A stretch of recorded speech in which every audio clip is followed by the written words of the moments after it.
When you're standing in front of a desk that's already fighting for every square inch, the idea of adding a full-size tower feels like an invitation to chaos.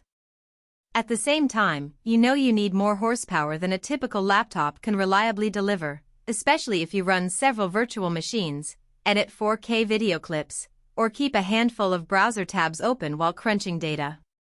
That tension is where the HP Elite Mini 800G9 lands. It's a compact box that promises desktop-class speed without the bulk, but the question is whether it truly balances space, performance, and cost. Link is in the description if you want to check the product details on Amazon. First off, let's talk about the footprint.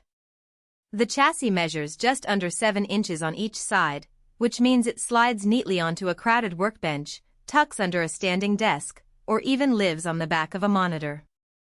For anyone who's tried to hide a tower behind a bookshelf only to discover the cables forming a knot, this size is a breath of fresh air. The trade-off, though, is that the slimmer body limits internal expansion. The RAM is soldered, so the 64 gigabytes you get out of the box is the ceiling. You won't be popping in an extra stick later. If you're the kind of user who likes to upgrade piece by piece, that could feel restrictive. But for most professionals who know they need that much memory now and aren't planning on adding a second SSD, the fixed configuration removes the guesswork. Ports are where mini PCs often either win or lose you. The Elite Mini gives you 6 USB connections, 3 of them are USB-C, 2 of which support data, power delivery, and DisplayPort Alt mode. That means you can hook a high-resolution monitor, a fast external SSD, and your phone charger all without reaching for a hub. The other 3 ports are traditional USB-A, which is a nice nod to legacy peripherals like a wired mouse, a barcode scanner, or a USB-C flash drive that only offers an adapter. On the back, you also get a gigabit Ethernet jack and a full-size HDMI 2.1 output, so you can drive a 4K display at 60 Hz without any extra adapters.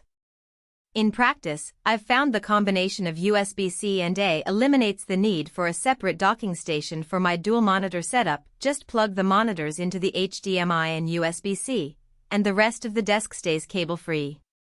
Now, performance. The heart of this mini PC is a 14th generation Intel i9-14900T. It's a T-series chip, which means it's tuned for lower power draw and heat output, but it still carries 24 cores, 8 performance cores, and 16 efficiency cores. In everyday terms, that translates to lightning-fast compile times when I'm building software, almost instantaneous spreadsheet recalculations when I'm modeling financial scenarios, and smooth multitasking when I run 3 virtual machines side by side. The 64 gigabytes of DDR5 RAM means those VMs never start swapping to disk, and the 1 terabyte NVMe SSD delivers boot times under 10 seconds and file transfers that feel instantaneous. For light creative work, say, 1080p video editing, Photoshop batch processing, or 3D rendering previews, the machine handles it without the hiccups you sometimes see on mid-range laptops. Thermals and fan noise are where the T suffix really shows its worth.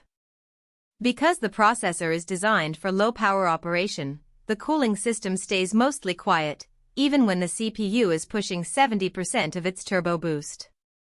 In my home office, the fan is barely audible above the hum of the air conditioner. That's a big plus if you record video or stream while the PC is running. There's no background whine to worry about. The downside is that, under sustained heavy loads like a long 4K render, the fan does spin up a bit louder, but it never crosses the threshold of being a distraction. The chassis also has a vented design that helps keep temperatures in the 70-80 C range, which is comfortable for continuous operation. Upgradability, beyond the fixed RAM, is modest but not non-existent. The SSD is a standard M.2 2280 slot, so you can swap it out for a larger drive if you outgrow the 1 terabyte. The Wi-Fi 6 module and Bluetooth are integrated, which means you won't be adding a separate card, but the wireless performance is solid enough for typical office bandwidths. If you need extra storage, an external NAS or a USB-C Thunderbolt dock, the port supports it, is a clean workaround.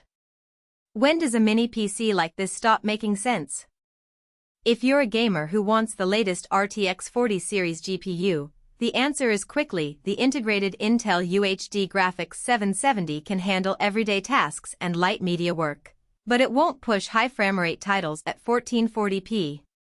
Similarly, if your workflow involves heavy 3D rendering, large CAD assemblies, or machine learning training that leans on dedicated GPU compute, a traditional tower with a discrete graphics card will outperform the Elite Mini by a wide margin.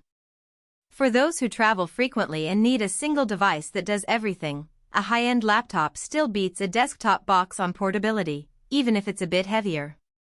The Elite Mini shines in A.